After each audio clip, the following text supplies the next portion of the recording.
So for the presentation, I already told it, right, that I made the topic will be slightly different from what I sent to the website. Yes. Yeah. Okay, everybody. I think I'll let Peter introduce himself and his topic. Yes, okay. Hello everyone. Welcome to this workshop, this session of the KuFo network. First of all, my name is Pieter van den Heede. I'm a PhD student at the History Department and the Media and Communication Department of the Erasmus University in Rotterdam. And I'm currently here on a research exchange for 1 month during the month of April at the Department of Geography and Media and Communication, together with Eva Kingsep, because some of the topics that Eva has been working on connects very closely to my own research, and that is what I will be talking about today.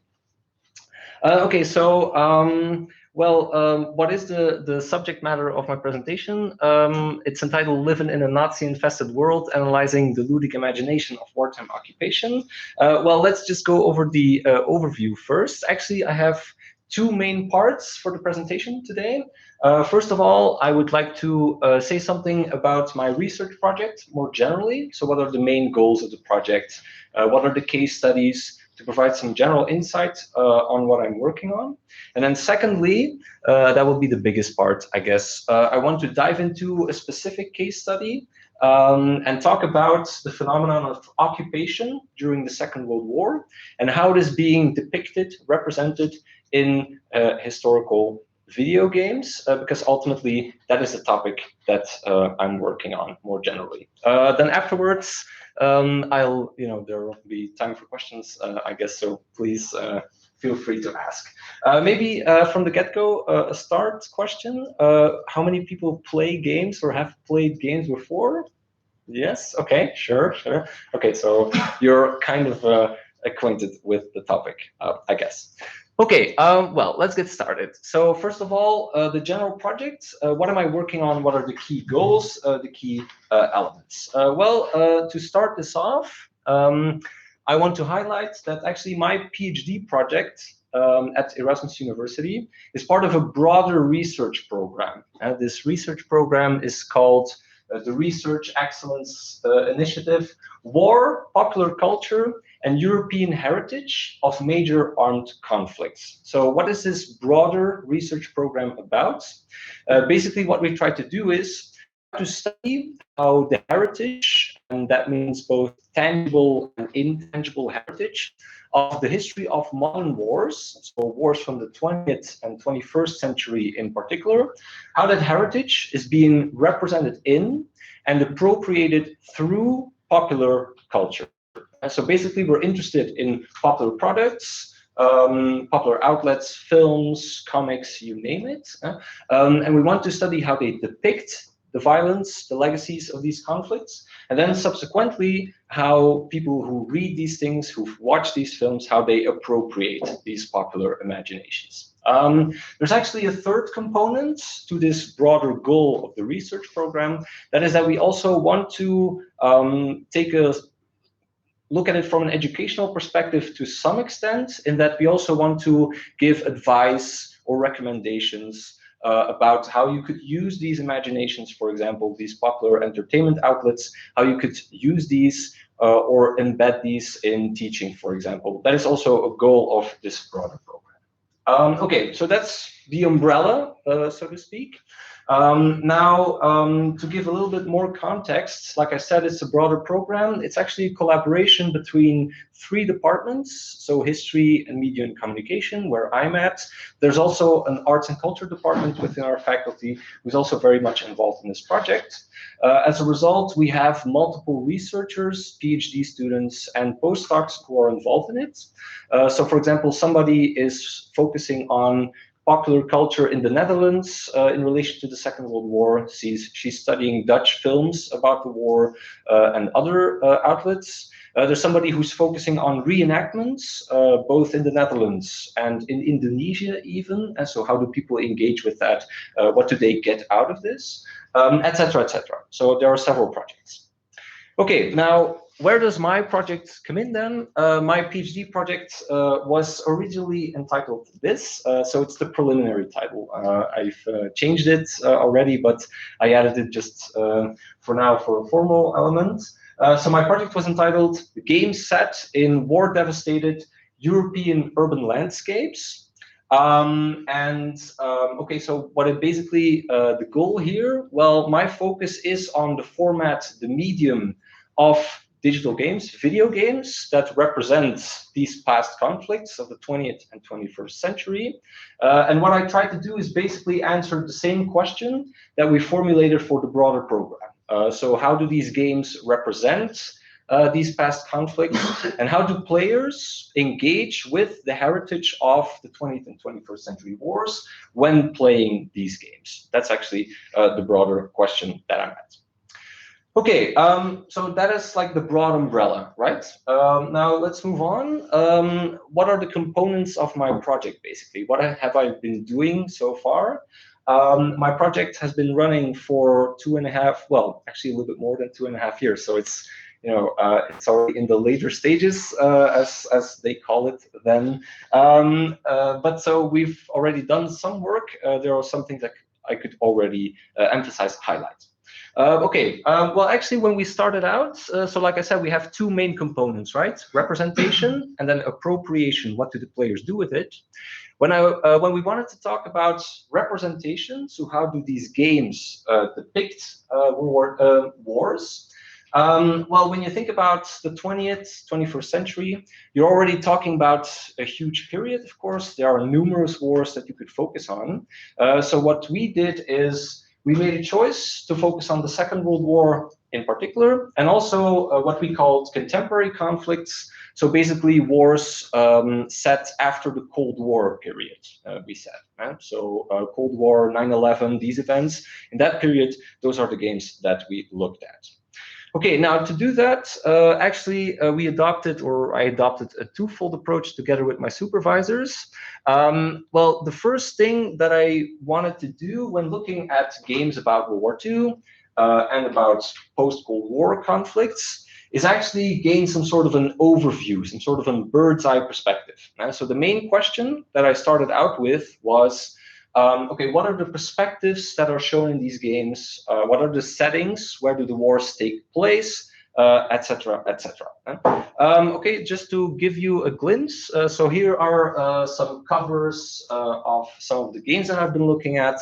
The top row are games about World War II. I don't know if some of the titles sound familiar. Call of Duty, for example, is one of the bigger titles, I guess. Only a few months ago, in November 2017, a new Call of Duty game was released, which was about the Second World War, for example. You also have War Thunder, etc., etc. And then below are some games that are about contemporary conflicts, both fictional and real, but we included both of them. Again, Call of Duty, for example, also Arma, and so on and so forth. Now, like I said, I really wanted to gain a bird's eye view. But in some ways, that's actually very challenging. So for example, when you think about World War II and you look at the databases that we have, when looking at the games about World War II that are currently available, there are like, I think 850 games. So if I would want to gain a bird's eye view, that's kind of difficult, right? I mean, it would be very difficult to go in depth in the games themselves. So we had to find another way when it comes to World War II.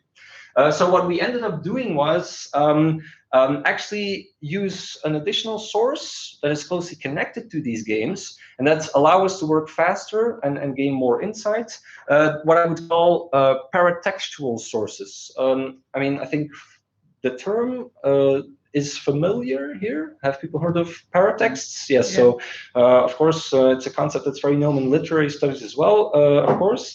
What I mean with paratext in this particular case is we looked at marketing materials for these games. So every time a game is released, you see the release of a trailer announcing, what the game will be about. You see a press release, you see screenshots, all of these things. That's what we decided to study to, gain a grasp over broader corpus. I added this screenshot here. What is this? This is actually something that the gamers, the PC gamers among us will probably know. Steam, I guess most people have heard of it, yes. What is Steam? This is actually an online store for video games for the PC, for the personal computer. And what's interesting about Steam, so Steam is actually, when it comes to gaming on a computer, actually very dominant. It has the largest market share. So most people who play games on a computer, they use Steam to find their games, to buy their games. Now, what's interesting is, so it's a store, you can buy a game, pay online, and then download the game. But what you also see on the platform is that for every individual game that you can buy through the Steam store, there's also an individual page. And on that page, you literally see a lot of these marketing materials, these paratexts that I was talking about, the screenshots, the trailers, etc. They are all collected here. So if I just click on the website and show you, I mean, these are all, if it works well, I guess, yes, okay, here we go.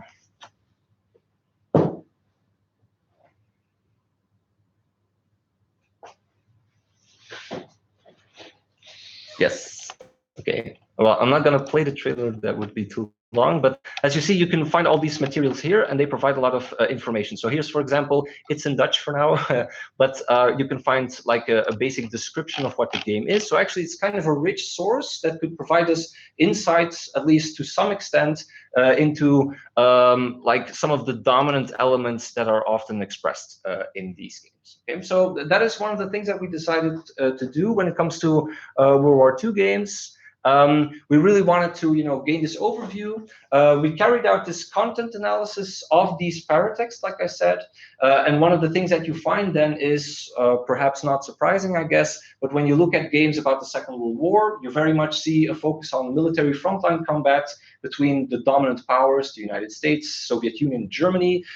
There's a heavy emphasis on Europe, for example. So there are games that are about Asia, that are set in the Asian theater, but Europe is very dominant still, and so on and so forth. So that were some of the major elements that we found. Secondly, we did actually the same for the games about the more recent conflicts, right? We also tried to do a similar study. Now, one of the things that we found was that there are actually way fewer games about a contemporary period than there are about World War II. So here what we could do was we could look at the marketing materials, but at the same time, we were also able to go a little bit in depth. So what we decided to do eventually was make a content analysis of the games themselves as well. And this study already has been published, so I will make some promo for it. If you would like to read it, I would be very happy with that. So what we did in this article is, like I said, so the marketing is important a bit, but we also decided to look at the types of conflict that are depicted in these games. Does it show on screen? You have to exit the presentation. Okay. Did you see like the website that I showed before? Okay. Oh, that's good to know.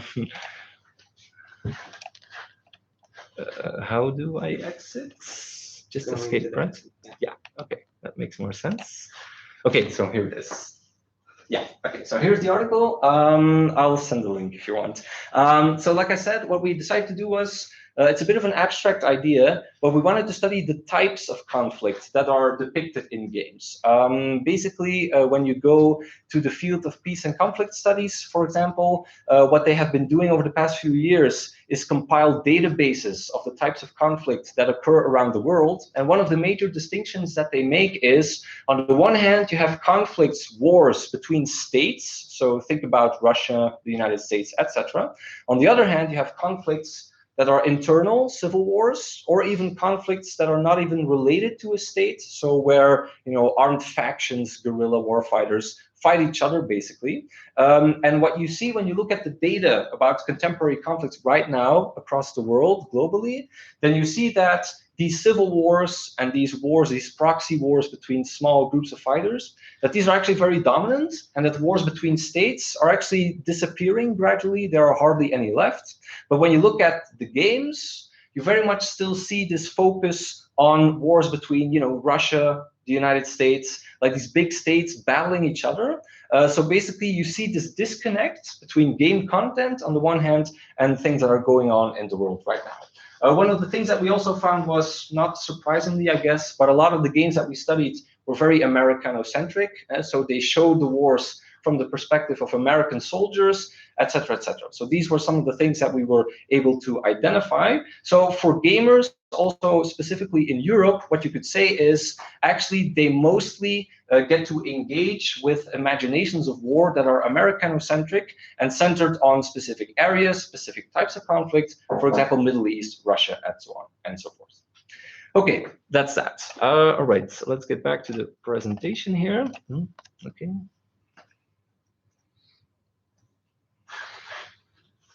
Right. Okay. Right. Okay. So that was the bird's eye perspective. That was actually the major first part of what I've been doing so far. So gain insight in some sort of general features of popular games and how they represent certain wars. The second thing that I've been very interested in, and that's what I will be talking about next, is, of course, when we talk about war, you could talk about military frontline combat. But war expresses itself or manifests itself in many forms, of course. And one major component, you could think, also in relation to the Second World War, is, of course, the periods of occupation, right? At a certain point, following the initial successes, military victories of the German army, they steamrolled over Europe, they occupied large territories, and this occupation, of course, had huge implications for these societies themselves. Now, these are often things that are absent in games, but there are certain games, like, for example, this one, the one that I will be talking about later on, that do try to offer a depiction of what occupation is, also specifically in relation to the Nazi regime.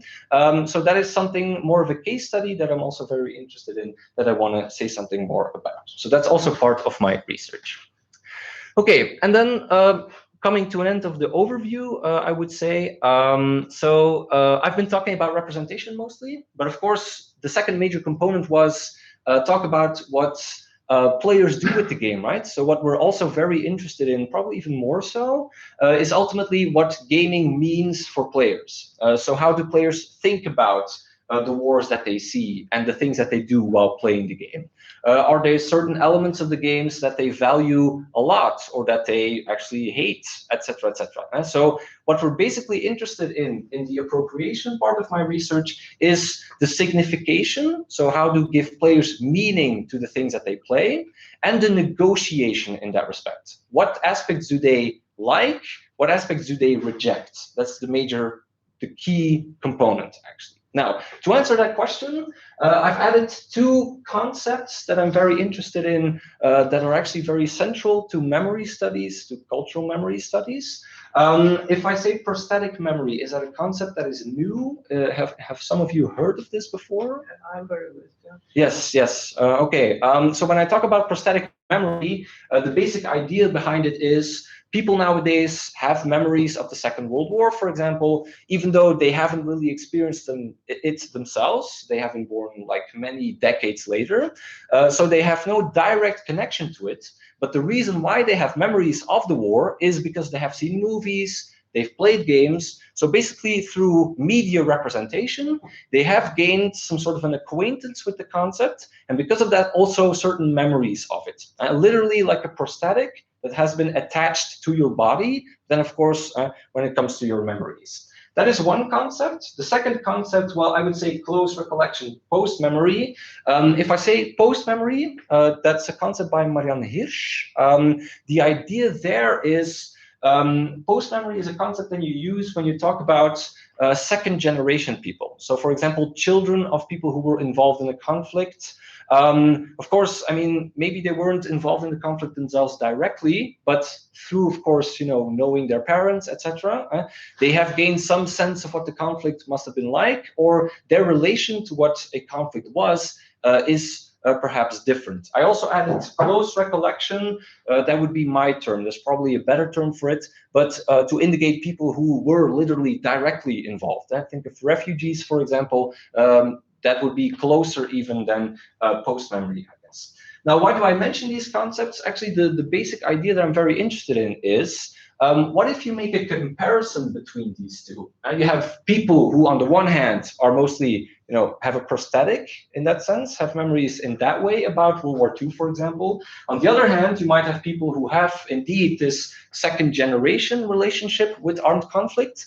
If you would interview these people, talk to these people, and let them play a game or see gameplay footage, how would they respond to it? And are the negotiations and the significations that I talked about before, are there significant differences in that respect? So that's basically the main question that I would want to answer when it comes to the appropriation part of my research. Now that's the part that I'm working on most right now, so I can't really say that much about it. There's still plenty of things that have to be done in that respect, but that would be the main outlook, the main theoretical framework, if you wish, for this research.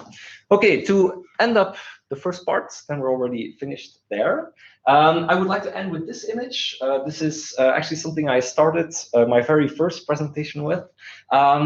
When it comes to studying games, I think you really have to keep in mind these metaphorical glasses. And basically what you see on screen is, on the one hand, you have the game content. On the other hand, you have the players. What is absolutely essential is that the meaning of the game is always a negotiation between both. And so there are certain elements that are visible, that are represented, included in the game content. But ultimately, you have the players who connect to the game content, who make the negotiation, who think about what they have experienced themselves. And as such, they come to a very individualized experience to some extent. So if you want to study meaning in gaming or through gaming, you need both. And the metaphor being, if you cover one eye, you lose depth. So basically, that's why you need the glasses. So that was kind of my thingy when I presented this. All right. Okay. Right. So that was, well, let's say part one. That's basically my project that I'm working on. Right. Okay, let's move on to the second part. So like I said, the most of the things that I've been doing when it comes to representation was gain a bird's eye perspective. I wanted to say something about all World War II games, which in retrospect was a bit difficult. So I mean, we needed to find some shortcuts for that, and I'm not sure if I would do it again, perhaps. But it was very insightful all the same. So that's very important. But of course, what we're also very interested in, we're looking at video games, a medium that has been studied over the past 2 decades. But video games, of course, as a medium, also have their own specific properties. And when I look at video games from this bird's eye perspective, and when I'm studying these marketing materials, I'm actually not looking at the format itself, right? So I'm missing out on something. So basically, what I wanted to do now is look at a game itself as a game and see what we can say about that when it comes to memory making, etc., which is basically my main focus. Right? Okay, turning back first to what I've been talking about before. So like I said, we looked at the marketing materials. And if you want to identify the dominant imaginations of the Second World War in games, it would, again, repetition, would be very much focused on military frontline combat, no civilian perspective, American perspective, Soviet perspective, etc. So that would be the major themes, or at least a significant portion of it. So, like I said before, can we then ask this question? What about occupation? And here I was thinking about a quote, or actually like a major remark that you could keep in mind when you compare the First and the Second World War, for example. When we think about the First World War, actually the majority of the casualties were actually soldiers, right? But when you think about the Second World War, that's reversed. The majority of the victims, the casualties, the deaths that fell were civilians, and also often people that fell victim to the terror and the conditions in the occupied territories. So when you think about World War II, occupation is actually a major component, something that we should be thinking about more, that needs more attention. Okay, so when I think about occupation and World War II games, is it present there? Well, it is to some extent, but in a very specific way. When you see games that try to tackle occupation, they mostly do it through the perspective of resistance. So basically, if you see games that try to portray occupied territories, you will mostly play as a resistance fighter. I added some titles here. So for example, just to show you some images, Enemy Front is an example. Well, if I say first-person shooter, do people know what I mean? So basically the idea that you have a gun portrayed on screen, that you walk around in a virtual world and that you just blow Nazis, often in this case.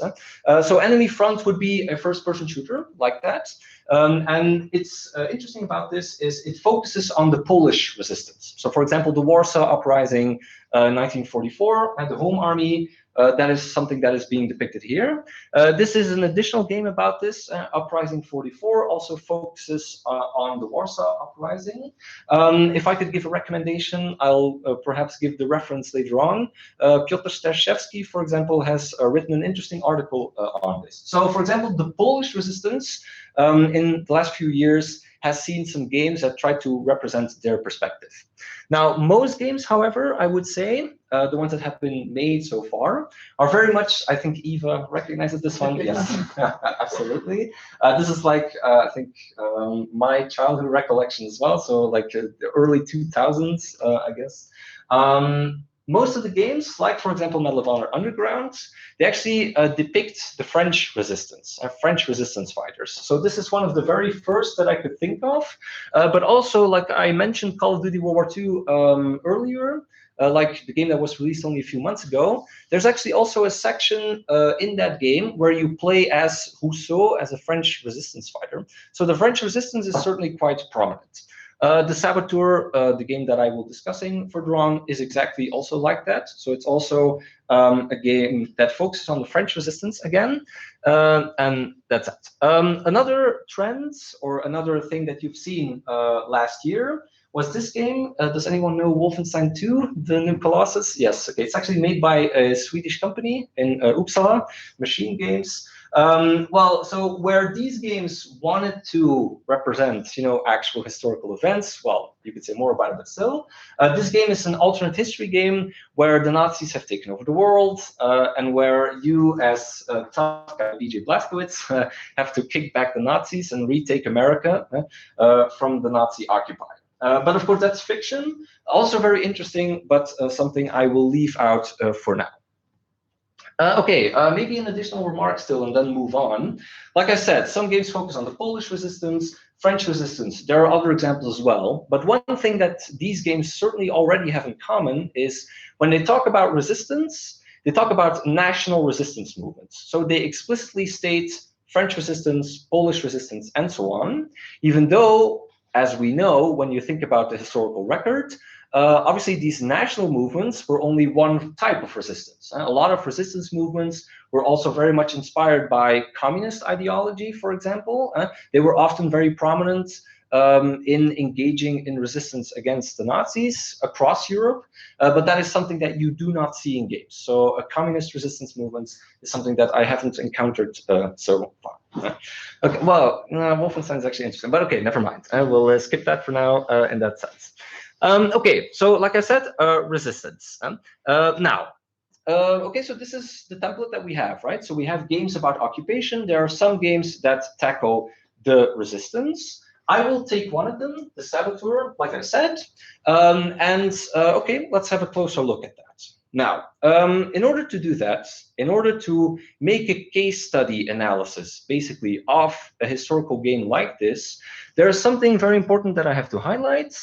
Actually, a more general framework from which I will be starting to carry out this analysis. That is the framework that tries to relate games on the one hand with the study of historical culture and cultural memory, and then popular history as an additional element there. Now, I think cultural memory is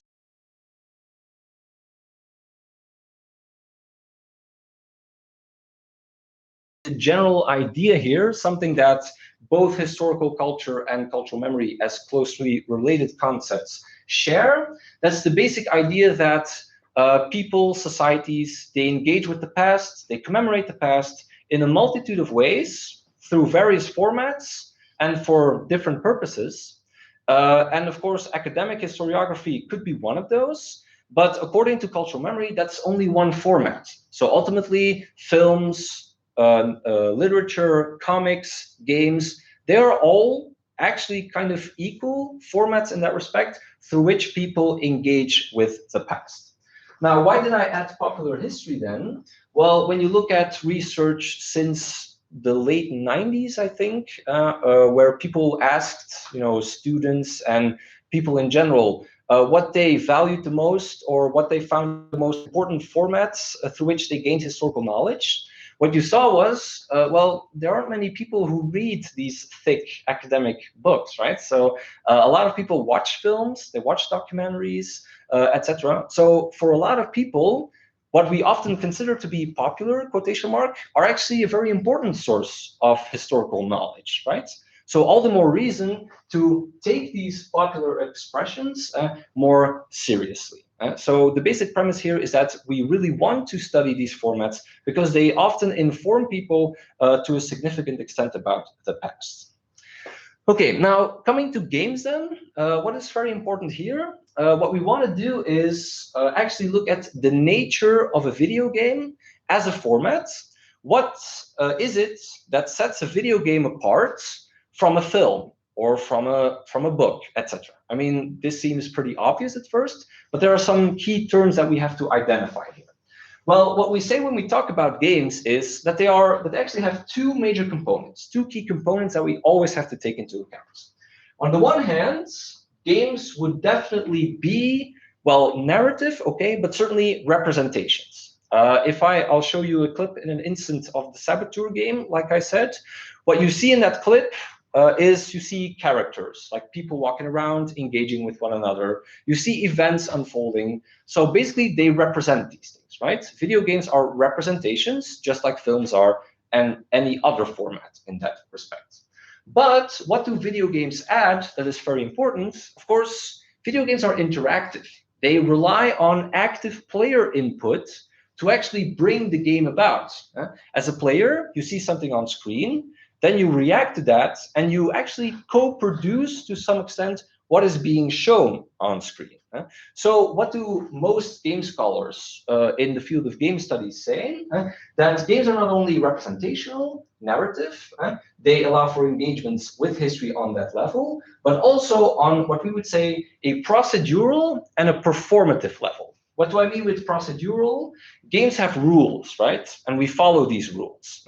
What that often leads to is we carry out a set of behaviors. So when I play a first-person shooter game, like I said before, you walk around with a gun and you shoot all the Nazis in the room. What you do is you perform actions. You aim, you shoot, you reload your weapon, you take cover, etc.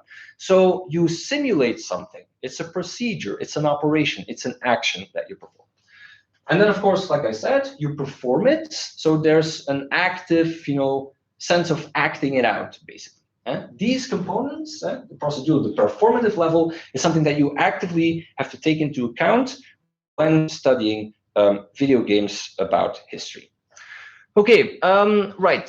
How do we do that then? I want to highlight something here that also, for example, Holger Putsch and Vit Sisler mentioned in an article about this. So this is, for example, an idea that they very much express. And they reference Astrid Erl, I assume most people know her here. They reference one of her frameworks. So basically what she says is, if you want to study the potential of representations in creating memory effects or in their memory potential, what you have to do is you have to study these media on three levels. On the one hand, let's start with the intramedia level. Basically, what you do is you look at the properties of a medium on itself. So a film, for example, has certain characteristics. They are dramatizations often with characters and so on and so forth. So you take these properties into account to carry out your analysis to see how the memory message basically is being shaped. That's one. So the intramedia level. The second one is the intermedia level. What is that? That is basically looking at how a certain medium, a film, for example, how that forms a reinterpretation of media that have come before. A lot of the World War II films that we watch today, for example, they are heavily influenced by films that have been created before, by other products, TV series that have been created before. What you want to do is look at how your media representation is influenced by it, how that representation is a renegotiation of it, etc., etc. The final level is the plurimedial analysis. What that basically refers to is the audience reception. I'll call it that for now. So, of course, you have your references to other media, you have your properties of your medium yourself, but every individual person reacts differently to a film, so you have to take that into account as well. One thing I should make explicit before I move on, I think most people will think this is logical, but I forgot to mention it. If I talk about cultural memory, I talk about mediated memory, of course. So think about people who share memories with one another. If we talk about the field of cultural memory studies, it's very much about memory that's being distributed or that's being shared through literally representations like film, like television, etc. So there's a sense of mediation to that. Okay, all right. Okay, so that was the initial framework that we worked with. So we want to carry out this analysis on several levels. Okay, this is a good starting point. Like I said, some of the analysis of games have been carried out with that. What I would like to do is add some remarks to it to fine-tune this framework for my own analysis. Okay, it's related to 3 points. First of all, this. So I said Astrid L, her 3 levels, intermedial, etc. But what I would also very much say is, yes, the paratexts, they are still very important. When you think of paratexts, I mean, there are several authors here, of course, Gérard Genette, I think most of us know. In the field of media studies, you have Jonathan Gray, who also said, like, if you want to study a film or a TV show, you also have to look at the trailer of it, because the trailer already, suggests certain themes that will be dominant or that will, guide how a player or a TV show watcher interprets the thing that he's eventually about to see. And the same then for video games. This is Mia Gonçalvo's work. She is also somebody who has suggested the study of paratexts for video games in particular, because they also add a lot of meaning. Now, the reason why I mentioned paratexts here is I think that when you look at the intermedial level of analysis, the one I was talking about before by Astrid Adel, what she, in my view, mostly refers to is films, previous films, right? So the films on themselves. I think that the paratexts, the things that surround the text in traditional sense, they could also add a lot of elements. Certainly the sources that I have used here. I would actually say the more general statement also in that respect. Also, again, by Jonathan Gray, who wrote this recently in an op-ed or an editorial. I mean, we have the texts on themselves, the films, and then we have the paratexts. They are an additional important source. But what you basically could also say is paratexts aren't something that you could separate from the text. They are an integral part of what a text is as a broader cultural entity. Basically, when I talk about Star Wars, for example, Star Wars could be a film, but it's also a broader entity. It's this cloud of meaning that we engage with, and that expresses itself in many also paratexts, etc. I want to do this as well. I want to look at some paratexts, specifically interviews with the developers of the game, to find out what the the intermedial influences for the game are. Okay, what do I have here? That's that. Second, so paratext, that would be one thing. That's mostly on the representational level, I would say. When I want to look at, I said before, games are also performances. They are rule-based, procedural.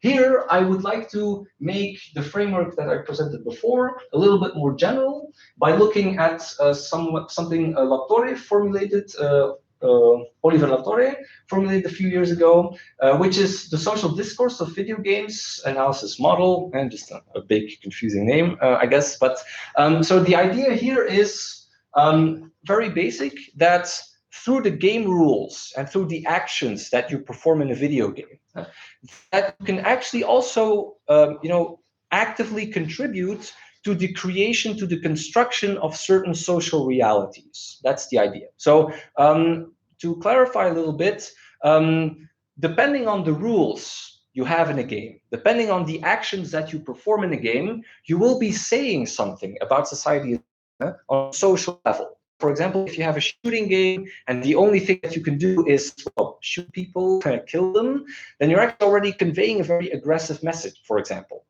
Latorre expands on that, and he applies it to also specifically the game that I will be talking about, or the format for that. Okay, if I say social discourse, basically what he distinguishes is 3 levels. If you want to, construct social realities through your game rules, you have 3 elements. You have the character, the player. The character can perform certain things. He has certain actions that he can do that could have some broader meaning. Then you have the game world. The game world has certain, so that's the 3D environment, basically, of the game. That could have certain properties, certain elements that also say something about, also give a certain social message, basically. And then you also have the gameplay activities, but I will skip that for now. Okay, so again, recapitulating, if I want to carry out my analysis of the game that I will be talking about, I said paratext, representation, then we have performance, procedurality with the social discourse analysis model. The final thing that I want to highlight is this. What I would call ludonarrative dissonance. So a lot of concepts, bombs that I drop on you. My apologies for that. What does that mean? Like I said, games are representations and performances. But what some scholars or game critics sometimes emphasize is that if you want to convey a message through your game, at a certain point, a sense of dissonance, of discomfort, disconnection can occur between the narrative that you're trying to say and the things that you let the player do.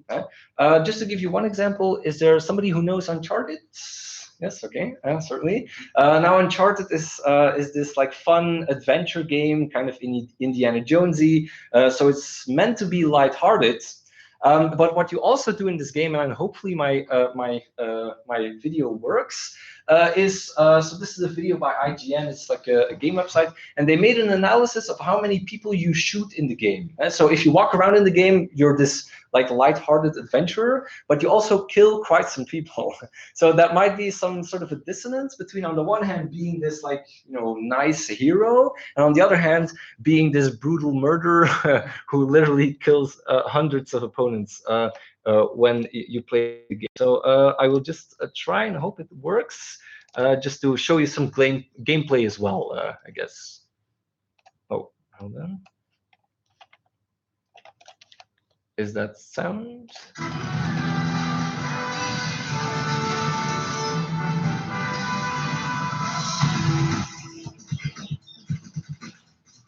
So quite some, shooting action.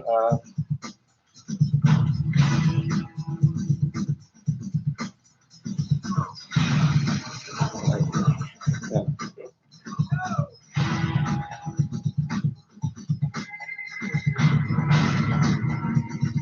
So I think that's already like quite enough. So I mean, it's not even my analysis. I think that René Glas from Utrecht University actually pointed this out. But so you see, like you walk around with like all these heavy guns and stuff.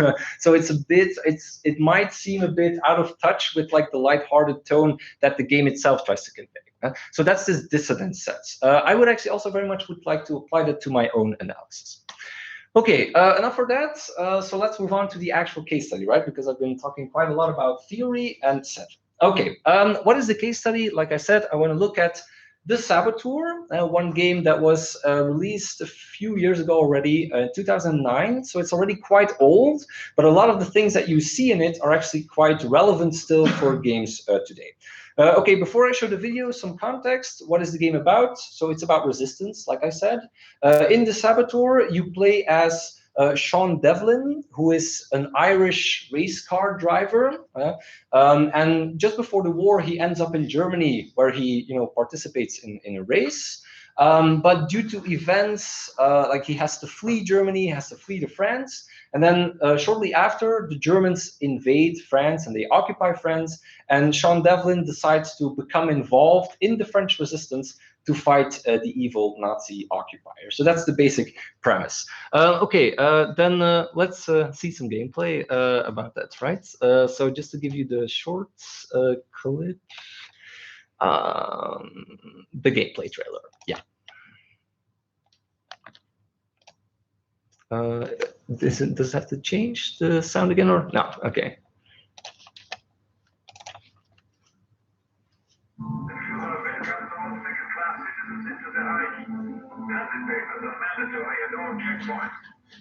Failure to prevent proper documentation will be severely punished. Report any subversive behavior to the nearest political bureau. There are no words for the pain this war has caused. We won't get another chance to break out. Spirit is also a casualty during war. There is no doubting that now. May he find peace in the next world. Here's to you, brother. I'm just getting started.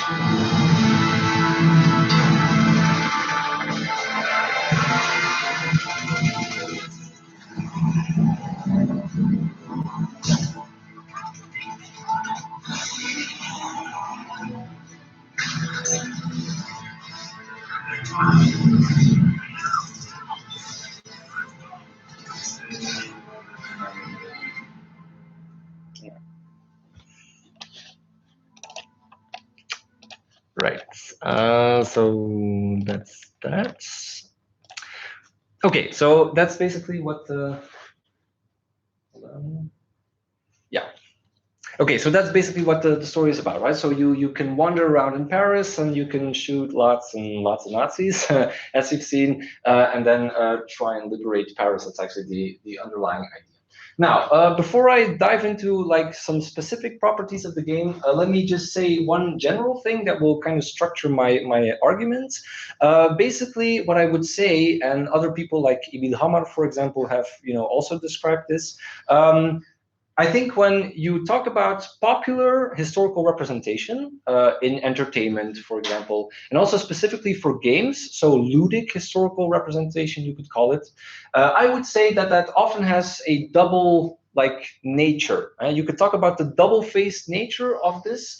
I used to think of it as a Janus had, but I mean, it's not the best metaphor, so let's stick to double-faced in particular. What's the idea here?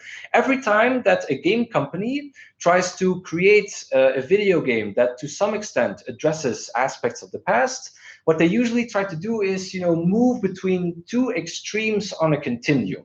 On the one hand, they want to say something about history. They want to reference historical facts because there's a large group of gamers out there that is interested in that. So they want to, invoke that. They want to connect to these gamers in order to, of course, sell more games, because that is ultimately, for entertainment companies, one of the major goals. But what do these creators of historical games do at the same time? Like I said, two extremes on a continuum. At the same time, they also emphasize that while some aspects of the game are inspired by history, a lot of it is nonsense, right? I mean, ultimately, the story that we try to tell in the game, yeah, it's fiction, the characters aren't real, etc., etc. The reason why they do that, why they maintain this double approach, is because it's very handy from a marketing point of view, right? On the one hand, by addressing or by stating that your game is inspired by historical fact, you can connect to these gamers who are very much interested in it. But at the same time, by stating that, it's not real, it's fictional, you can also bar criticism from it, right? A lot of people who might criticize your game will perhaps get the answer like, yeah, but I mean, it's not meant as that, right? Which of course, they're pivoting, right? On the one hand, yeah, it's history, but no, it's not really history. So that's basically the approach that a lot of companies go for. And I would say also for this game.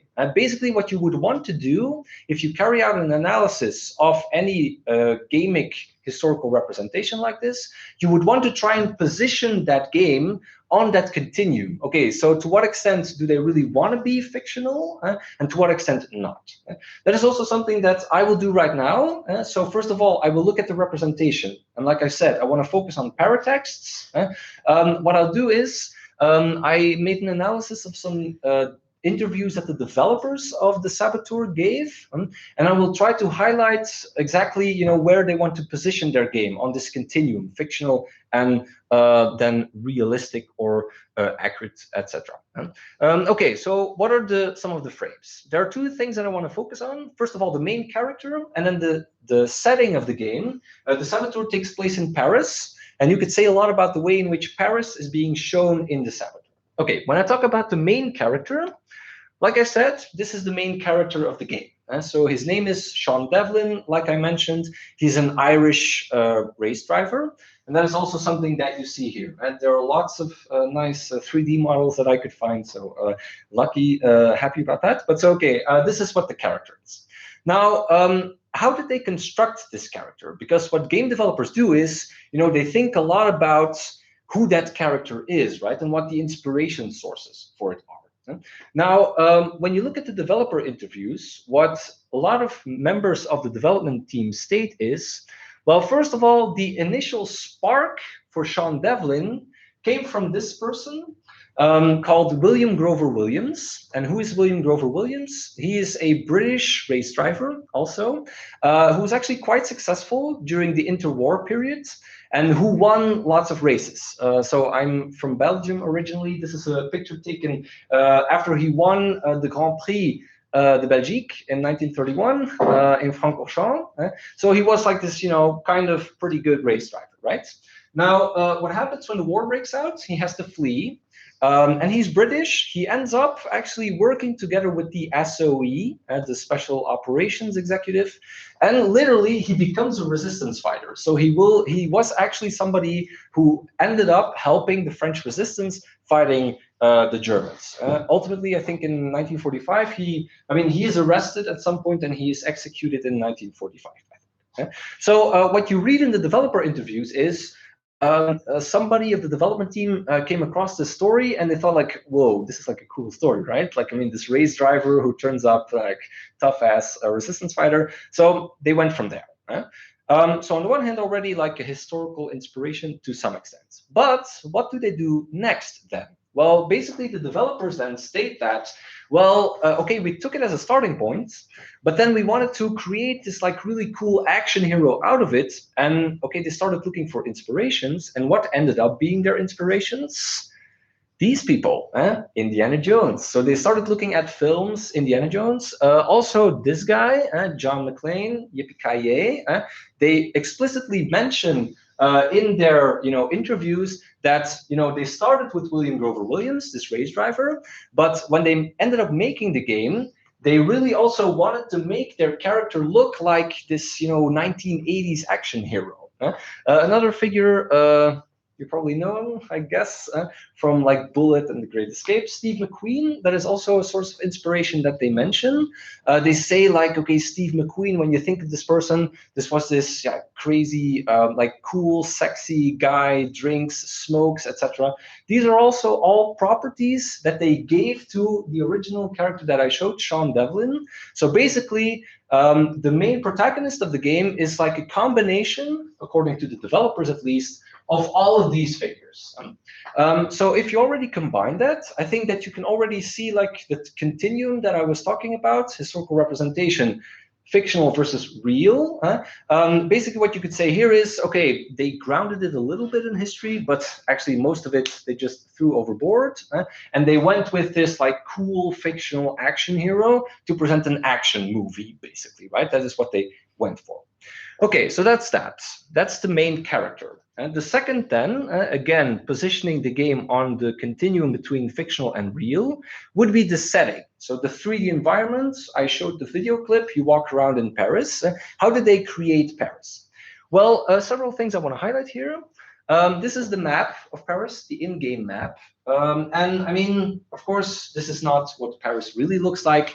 This is a scaled down version. But what you do see is that, and this is something that the developers also mentioned, they actually went to visit Paris and visit a lot of the landmark buildings there. And what they did try to do was, or at least that's how they market their game. That's probably the most important point, right? They emphasize that they really did an effort to make it historical, at least the city itself. And so they reconstructed, or they made 3D models of the Louvre that was very detailed, of the Eiffel Tower, you name it. So these are meant to be quite accurate, right? Also, the layout of the map, it's scaled down, like I said, but what they mention in these interviews to promote their game in a certain way is that they also took that into account to, position the buildings in some sort of a correct way. Okay, so that's the map, right? So here they do make a historical point, right? They want to market their game as being historical, but through the 3D environment, basically. What else do we have? Well, something that you probably noticed when viewing the clip that I showed, everything is black and white, right? This is not a colorful environment. The developers made everything black and white. Plus, in addition to that, this image, actually the place, so this is your main character, you walk around in the world, but at a certain point you have to sleep, right? That's how games do it. The place where you sleep is this, and this is a brothel, this is a strip club, basically, called the Belle de Nuit. What you also very much see, and this is actually the opening screenshot of the game. The game is, well, first of all, infused with this black and white aesthetic, but also a very dominant part of the game is sex, basically, right? Like the strip club, like I said, Sean Devlin is this character who, meets a lot of girls, is popular with women, has a lot of sex, or that's at least something that is implied in the game. So sexuality is also very dominant here. Well, here I think, and this is also something that the developers mention, you could very much draw a connection with a certain film genre that we all know, I guess, the film noir, the movies from the late 1940s and 50s, American cinema, and also more recently, Sin City. Think of the film inspired by Frank Miller's comic book, where you also have this similar color pattern and also this idea of, crime and suspicion, but also sex, right? I mean, in Sin City, sex plays an important role as well. So for their aesthetic, for the environment, basically what the developers did was they recreated, they presented as such, but for their aesthetic, they also relied heavily on this film noirish aesthetic to also, make the game interesting. All right. Now, that's that. But I want to add something, especially to the aesthetic, that I think is also very important. So at first, the environment, the 3D model might seem relevant. Like I said, we wanted to stay true to the city, so they wanted to do that. Then this quote is very much this reference to the sexuality of Paris, like I said, so they wanted to make this film noirish thing. What they basically describe is, Paris is really famous for its red light district, the Moulin Rouge. Paris is like the early 20th century version of Las Vegas, right? So at the same time, that's also their inspiration. But I want to go to the third quote. What I really found interesting as well was this. The art design, so basically the black and white footage that I showed, actually arose from a simple necessity. We wanted to let the player feel the occupation, the oppression. And you can't really achieve that by just putting down a bunch of Nazis into a vibrant and colorful city like Paris. We literally wanted to let the player feel like the life had been sucked out of the city. So we came up with this idea of sucking the color out, which is how the stylized black and white look came into existence. So the black and white thing here has a double function. On the one hand, it tries to, embed the game within this noir universe, but at the same time, it's also actually a historical statement, or at least something they want to reference something here, right? For them, an occupied city is a dark place, so they literally wanted to express that through the color. Okay, right. So coming to a close, so again, these are all quotes from the developer interviews. So the paratext that I mentioned, bringing this all together, what could you say? Like I said, like the continuum between real and fictional, I would say that ultimately the focus is fictional. It's an action movie. It's Indiana Jones. It's Die Hard. There's a focus on excessive violent action, adventure, sexuality, also mostly male-dominated. That is something that also comes across pretty clearly, I think. But there's also some referentiality in it, in how they market their game through the character, like the original spark and the race driver that inspired Sean Devlin. Also, the setting, so the 3D model of Paris, I mean, they market it as something that, they did effort to make it right. And then also the color, again, on the one hand, reference to film noir, and on the other hand, also a statement about what occupation is, basically, as a phenomenon. All right. Okay, so that's the representation part. Now I want to move on to actually the most characteristic element of what a game is, the interactivity part, the game rules. So again, the social discourse analysis I was talking about, and the ludonarrative dissonance, remember, Nathan Drake uncharted as that mass murder guy. Okay, good. Let's take a look. Well, okay. Let's analyze this. What I want to do is not go over the entire model. That would take too long. I just want to emphasize some elements. Like I said, when we talk about the social discourse analysis model, you had these three components, right? You had the character, you had the game world, and then you had the actions, but I will leave that out for now. What can you say about the character? Well, the basic idea of the model was, when you look at the character in a video game, that character can do certain things. And well, by looking at the things that that character can do, you can actually say something about the social realities that the game tries to express. That's the basic idea, right? So, okay, what are some of the things that the player character can do? Well, we talk about performative rules as one example. Game mechanics could be used as a synonym here, I would say. What are the performance rules? Like, literally, those are the actions that the player can perform. Okay, so what are the actions that you as a player controlling Sean Devlin can do? Well, you've seen it in the clip, right? It's all about killing Nazis, killing Nazi business, Inglourious Bastard reference. And so basically, it's about punching Nazis to a pulp. It's about shooting them. It's about using dynamites to blow stuff up. It's about stealing cars also. You're a race driver after all, so all of these things. Well, basically what I would say is the emphasis of all of these things, assassination, combat, sabotage, is violent action. You're a violent resistance fighter. But of course, if we want to trace that back to what resistance was during the Second World War, I would like to make this comparison here. Well, resistance was a lot of things, right? Resistance could also be something like the Nazis wanted to reform the culture of an occupied country. They didn't want you to play jazz music. So what did you do? You kept on playing jazz music with your other family members, for example.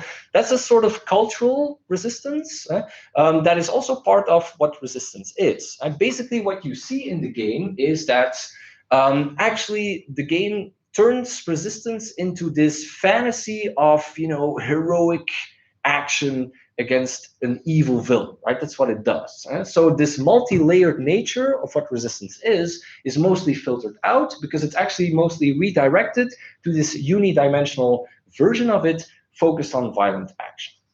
Okay, so that's the performance, the performative rules. Another that I want to emphasize is state rules, and that's also part of this model. What is a state rule? That basically refers to the state a character is in. And so if you play a video game, something that is very common, you have a health bar. And so you have an amount of health, and if you're shot 3 times, you're probably gonna die because you ran out of health. Okay, that's a certain state that is given to you, that is given to the player character. Now, what do you see in this game? Well, let's go to this slide. So like I said, and these are some screenshots from the game and some of the action that you perform. So you drive a car, you beat some Nazis to a pulp, and then you blow up. So these are the actions that you perform. But at a certain point, what the game also does is it shows you this. The game actually tells you that killing Nazis is good. You should do that. But at the same time, try to be careful because the Nazis are plenty, and they can easily kill you. So what they actually try to tell to you is, try to be careful, hide your weapons. If you walk around in the city carrying a firearm, well, the Nazis will notice, obviously, so they will start shooting you.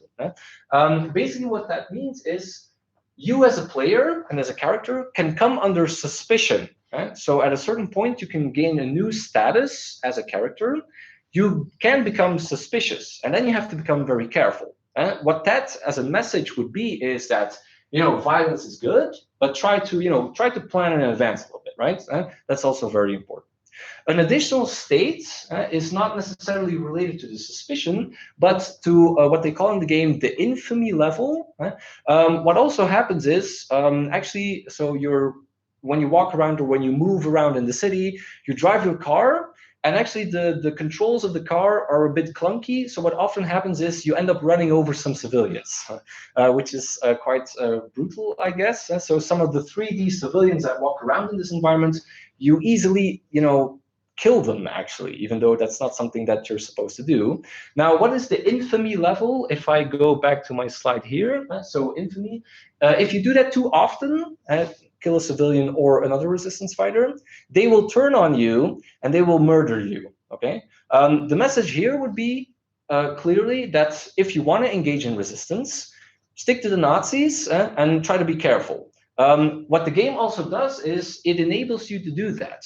Now, of course, when we think about resistance, collateral damage is not a strange thing, right? A lot of acts of resistance ended up killing other people as well. What the game actually tries to convey is resistance is a clean operation to some extent. You can easily kill Nazis without further consequence, and if you would end up killing civilians, well, the joke will be on you. Okay, so these rules also clearly convey something. All right, that was the character. The second, then, I'll try to keep it. I don't know how much time do I have left. The seminar is until past, so you have like a little bit less than 20 minutes left. 20 minutes. Oh, that should be fine, I guess. All right. Okay, so I talked about the character, right? Now, I want to move on to the game world. And so again, the second layer of the social discourse analysis model that I mentioned. So the virtual environment in which you walk around also has certain characteristics, properties that convey something, that say something about the realities of the world that you're in. The key aspect of that I want to focus on is the patterns of behavior of non-player characters. What do I mean by that? So if you remember the clip, when you walk around in the environments, there are also lots of other characters that are in that world, right? The Nazis themselves, but actually there are also a lot of civilians that walk around in that environment. Actually, it's an open world game filled with these types of characters. So basically the city of Paris is kind of alive, right? And these people also portray certain behaviors that can be very telling about the realities that are being expressed. Okay, I have some examples that I think are very telling about the way in which this game reimagines what occupation is through the gameplay, basically. Okay, let's go to the first example. Okay, let's look at the occupation regime. I'll dive into the concepts in a bit. Okay, what does the occupation look like?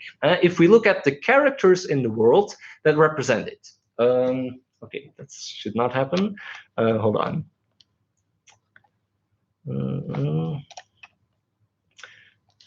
I would have to add that. Yeah, that makes more sense. Yes. Yeah, okay. So what does the occupation look like? And I mean the occupation as personified through the characters that you encounter in the world. Well, what I would say is these are the characters that you encounter. So you have your Wehrmacht soldiers, you have some heavy soldiers, you even have a guy with a flamethrower. That's pretty heavy if you want to take him on.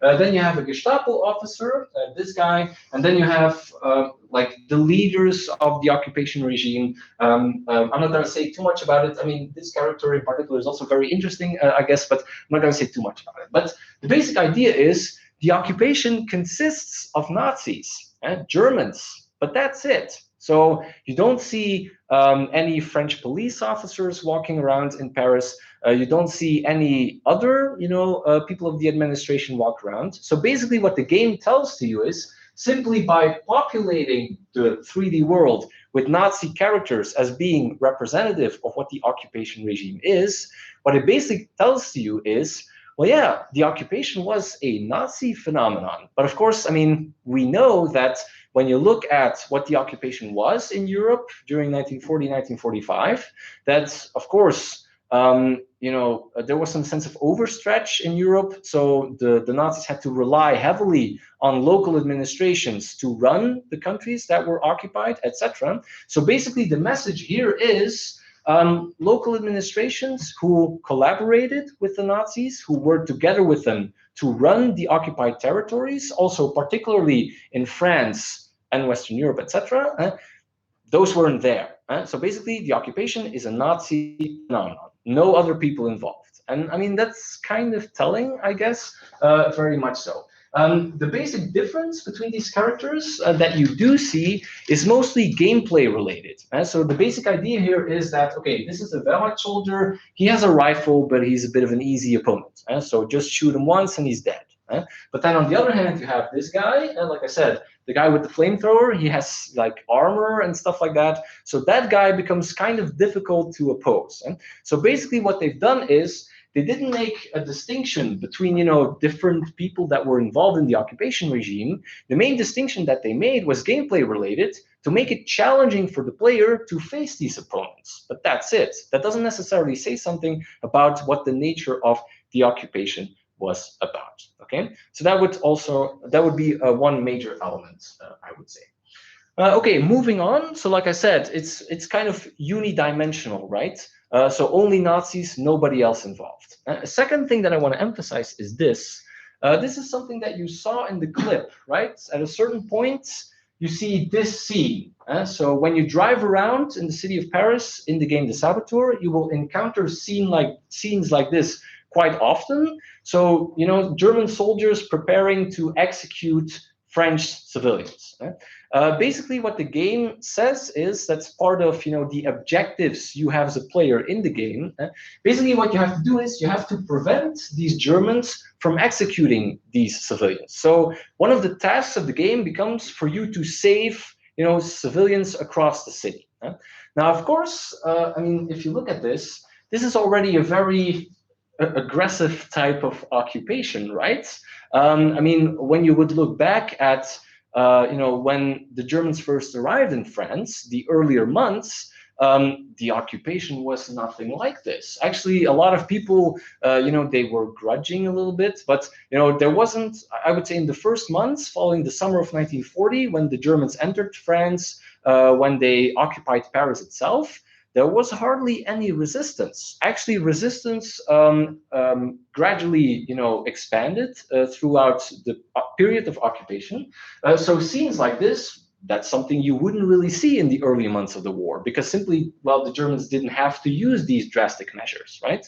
I would say that resistance drastically increased in the summer of 1941, when the Germans invaded the Soviet Union. Then these communist resistance movements became active. Then you also have like the turning points in the war, think of Stalingrad, etc. So throughout the war, there are certain moments that result in more resistance, and as a response to that, also more repression. But what the game basically does is, from the get-go, it already presents the Nazis as doing this on a regular basis. And basically what I would say is, if I come back to my slides, yeah, they treat the occupation as an ahistorical phenomenon. Basically, you know, that's what the occupation is. Aggressive Nazis shooting French civilians because they enjoy it or whatever it is. It's not related to anything else. So there's no temporality here. There's no evolution in the system, in the city itself. It's basically an ahistorical phenomenon. Okay, just to connect to that, an easy explanation for the unidimensionalness, and just the fact that, you know, only Nazis are being shown as the occupier. Well, what Thilo Hartmann, for example, says is, if you want players to shoot people in a game, you have to give them a good reason.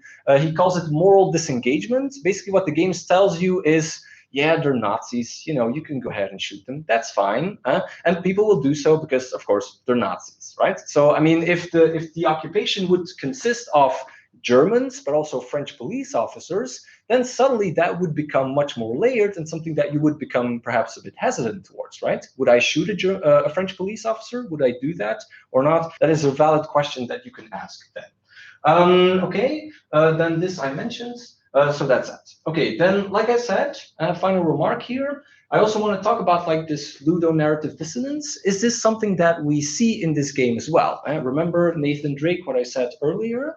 Well, what I would say is, in this particular sense, if you walk around in the game and you do not engage with the story of the game, you can actually do this. You can choose to, you know, play a story mission in the game, or you can just walk around. If you just walk around in the game, the Nazis are the only ones you meet. But if you decide to take on a story mission, One of the story missions will be that, somebody tells you, hey, I came across this, French guy. He betrayed some of our resistance fighters, and so he's actually, he's collaborating with the Germans. You should take him out. So the story here does tell that local population was involved in collaboration, in collaborative acts, but simply because of the fact that only the story does this, what you see here is that these collaborators are presented as exceptions, right? It's not a systematic element of what the game or of what the occupied city was. Collaborators existed, but they were like these individuals. And you know what? Let's just kill them, get rid of them, get it over with. So collaboration through this system is actually presented as being like an exception. The dissonance then would be that, like I said, in the story you would encounter collaborators, whereas in the game world itself, that's something that often you do not see. Well, you do not see. Pun not intended, not see, but okay, that you do not really see in the game itself. Okay, so that's that. Then I added this, but that's not really relevant. Okay, you know what? Maybe I'll skip this. I could. There's actually a reference to Grand Theft Auto, but never mind. We could skip this. The final thing that I find really interesting that I also want to emphasize is actually related to the whole color thing that I was talking about before. So the idea that the city is black and white.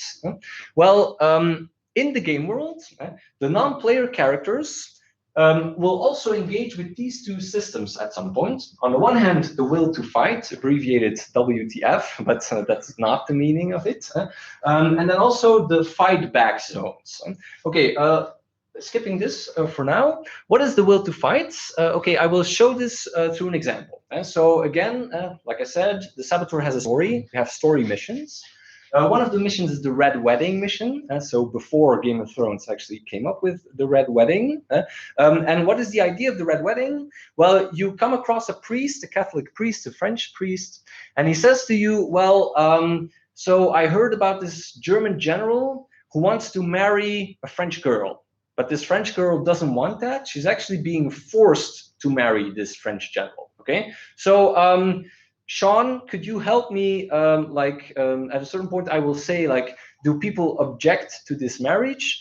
I would very much you to be the one who objects and bring your firearms with you. And that's the basic idea. So what do you have to do? You have to go to the place where the marriage is being, fulfilled. And as a player, you have to shoot all the Nazis that are there. That's basically it. So, okay, that's what happens. Then you have this quote: "Consider that a effing divorce."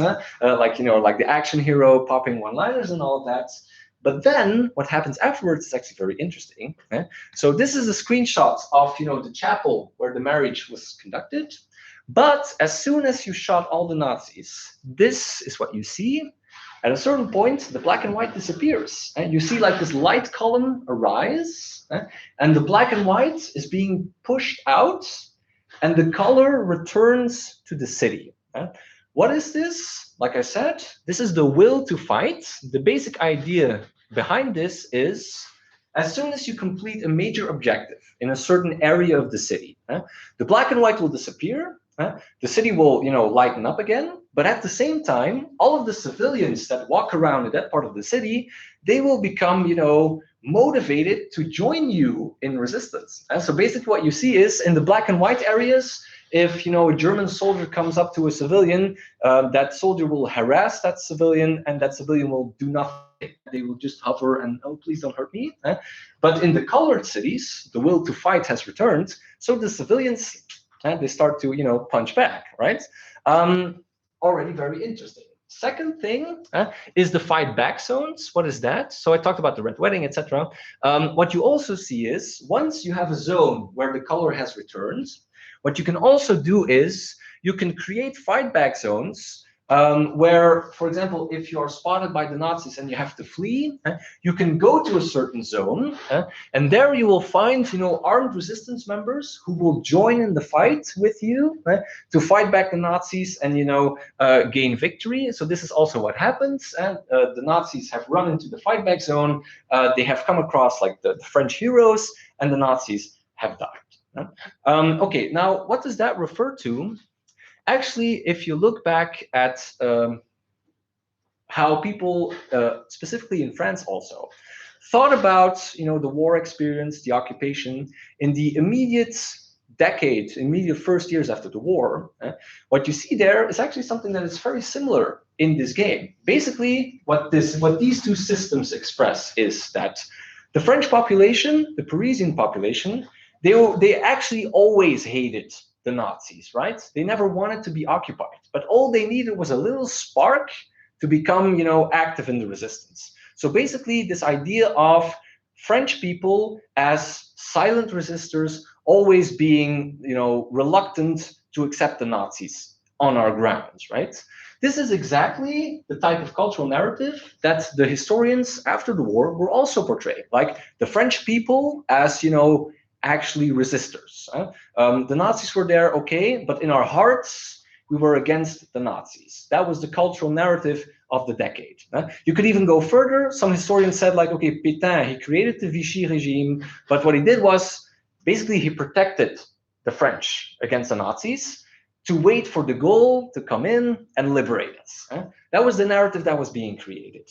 Now, of course, we know that it's kind of BS, or well, we would think about it differently now. You've had the books by Robert Paxton, for example, who showed that the Vichy regime was ultimately also established because they wanted to collaborate with the Nazis to some extent. They had their own goals. Think of the New Order. Well, what's the name of the National Resurgence or something? I would have to check the name that Pétain used for his new regime, right? But actually, they wanted to work together with the Nazis. So actually, this narrative that was being, distributed, that was being written in the immediate after-war period, I mean, we have revisited.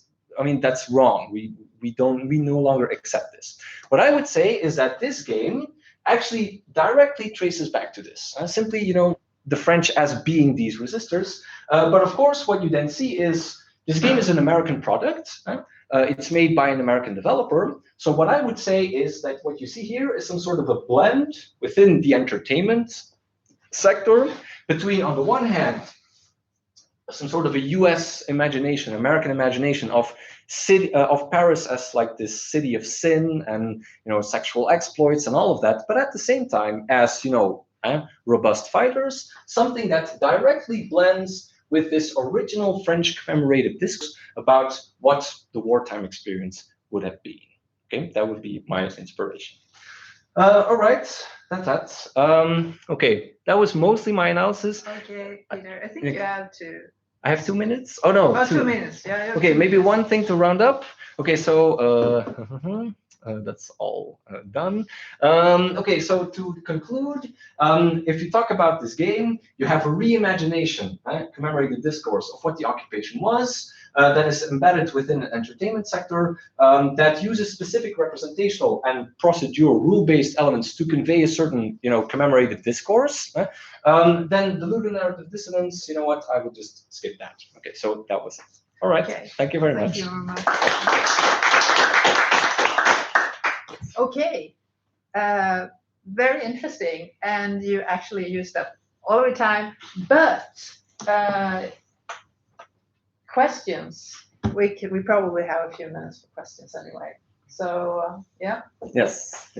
Yeah, Alexander. thank you for a very interesting lecture. I worked with something similar, but in novels instead. And one of the things I noticed was your use of Marianne Hirsch's post-memory concept, which I also tried to work with, but I find it very difficult because she has actually a very specific starting point with the transfer of trauma from parents to children in the Holocaust. So I think it would make more sense to use the prosthetic from Landsberg and perhaps Jeffrey Alexander and the Assman's cultural memory instead, because it's very specific in Hirsch, also in terms of novel and individual level. It seems like you're working on more collective cultural level. So that's one thing I would do. But I thought about the if I remember correctly, in Call of Duty World War II, you can also play the Nazi side, see it from their perspective. Is that right? Call of Duty World War II. In the single, because Call of Duty has a lot of components, I think that in the story parts,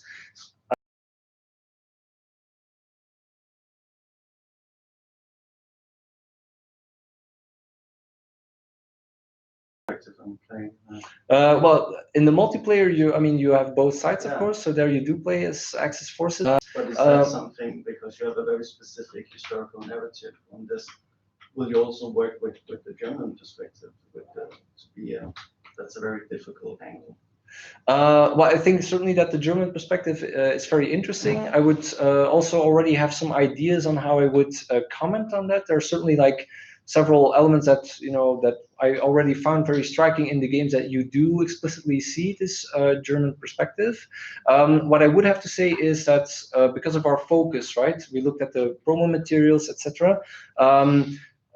I would say that the German perspective is mentioned then sometimes, but of course it's also sometimes very difficult to go in depth there.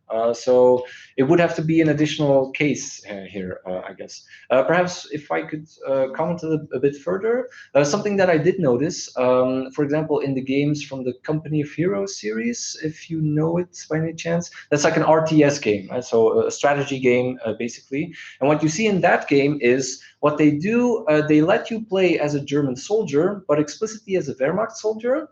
And what they present to you is, okay, so this soldier tries to do the right thing for his homeland, for his fatherland, but he also has this confrontation with an officer who, is, ideologically speaking, a bit more radical in a sense, who has different goals. And basically what I would say is, based on that notion, the perspective that players are presented with is, these soldiers that are being, that are trying to be heroes, that just try to do the right thing as members of the German armed forces, but were eventually kind of crushed within like the ideological system. Now, of course, that's problematic on itself. Then you could reference the Wehrmacht mythos, if that rings a bell for some of you. The idea that the Wehrmacht was clean and not involved in mass atrocities on the Eastern Front, for example, that is not true. We know that, so that would be problematic. But it would be some perspective that you would see in a game, for example. But I would have to check Call of Duty World War II, because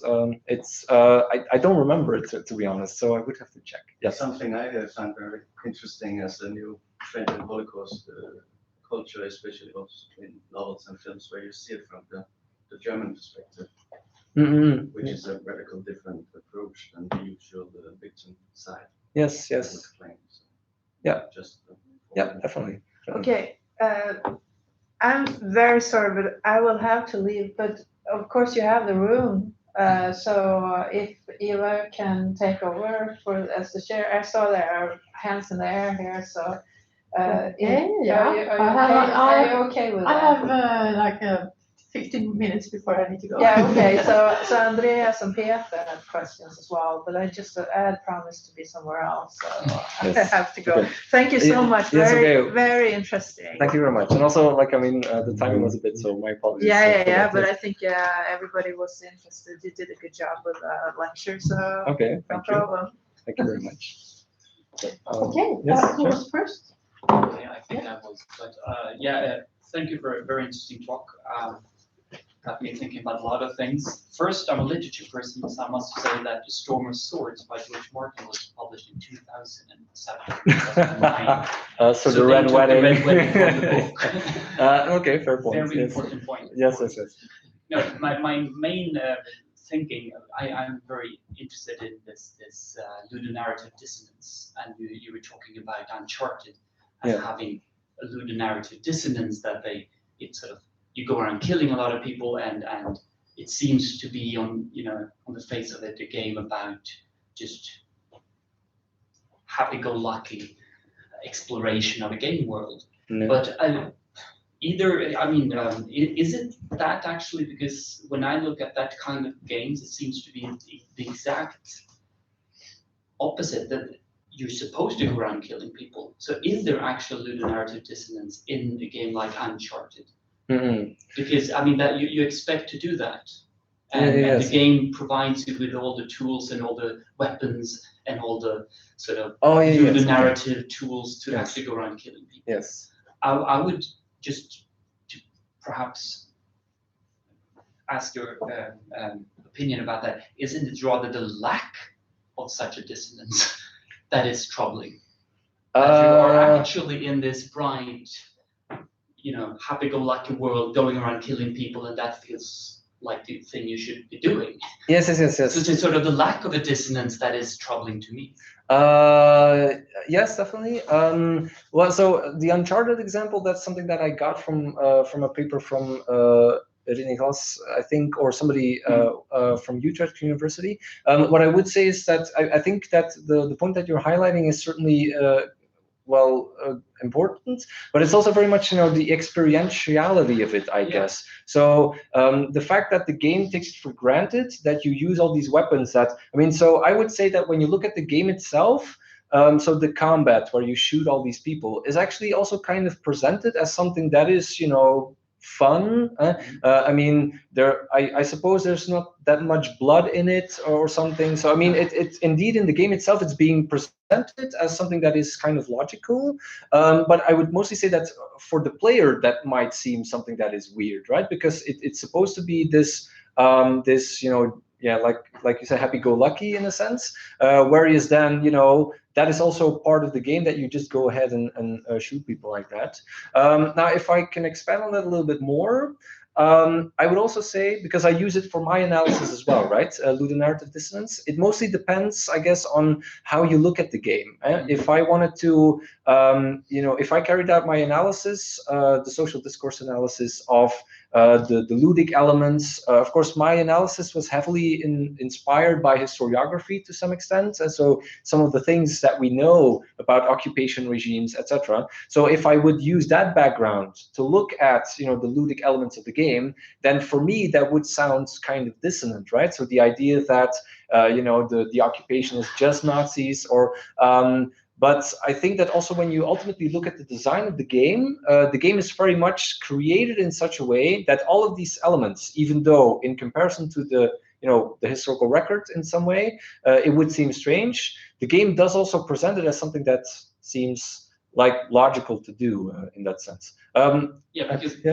I'm not very familiar with. I realized sort of the general idea about ludonarrative dissonance, but I'm understanding it more like sort of a game internal dissonance, that the narrative that the game is trying to sort of narrate, and the game components that you have at your disposal, if they do not connect, you have a dissonance. But it seems to be the case that you're talking more about the dissonance between how the game describes an historical event, and the dissonance between those two. Is that the ludonarrative dissonance that you're talking about? Rather than the in-game internal dissonance of the game? It is the first thing I would say. In basically every context where I've come across the term ludonarrative dissonance, it's not necessarily, or really mostly not, about how a typical player would experience the game. So it's not a dissonance that you're experiencing. No, it's more but rather a mismatch in different levels of design. Yeah, so that's that's my idea of it, but it seems to be that you're using it differently. I would have the way I described it, I think, is indeed a bit different in that also specifically the Uncharted example, for me, it would have laid in the experiential level for you as a player, perhaps to some extent. To be honest, I haven't revisited the paper just now, so I could send you the link, but perhaps I think that he will probably provide more context on what he specifically means. Because both dissonances are interesting to look at. Definitely. What kind of label we put on them. Yes. It's just that my very weak experience of this term is that it's internal, like Pieter said here, that rather than the dissonance with the historical records, which is terribly interesting as well. Yes, this is the representational dissonance. Exactly. Definitely. I would. That's actually a very good comment. Like the idea that it's like that it manifests itself on multiple layers to some extent. That's very interesting. Yeah, thank you. I wanted to keep asking questions on the same theme, so I might as well, I guess, jump in. Yeah, sure. Because I think this is one of the most interesting aspects of looking specifically at these highly popular mass market video games, where I think you could probably make the case that this kind of ludonarrative dissonance, the mismatch between themes that are explored when you go through the storyline versus what sort of actions the player is designedly expected to enjoy seems to be the rule rather than the exception. Yeah. But then if you go to narrower or smaller, like independent game development, there you'll find more as a rule, you'll find game developers that seem to be working actively to actually design new and innovative gameplay mechanics that are sort of tailor-made for the themes. Yeah, so yeah. I think like Papers, Please would be a brilliant Exactly. example, Yes, where the gameplay mechanics are deliberately designed to be integrated with a thematic exploration of certain issues, yes, rather than being something that's sort of floating freely apart. So yeah. I think what the question I want to get to is how big of a role it plays that to look at these highly popular, very commercial games, and especially games that belong to very clearly defined genres, like the first-person shooter, that needs to have these structural elements regardless of how you theme it. Yes, it is. Yeah. What do you think about that? I think it's ultimately that's one of the things that players could highlight when I interview them. That might be one of the elements that they reflect on while playing, right? If they experience that themselves or not. For them, it might also be that that's actually something that they're okay with, or so. I think that ultimately, if I want to look at the signification and all of these things that come about when people play historical games like this, to find out whether players actually highlight it or not, I think that would ultimately be the main element. Sorry, I had to go, but as Maria said, of course, I mean, she's the boss, so I just repeat this. Please do say. Nothing I need to Thanks a lot. Yeah, thank you. Thank you. Yes.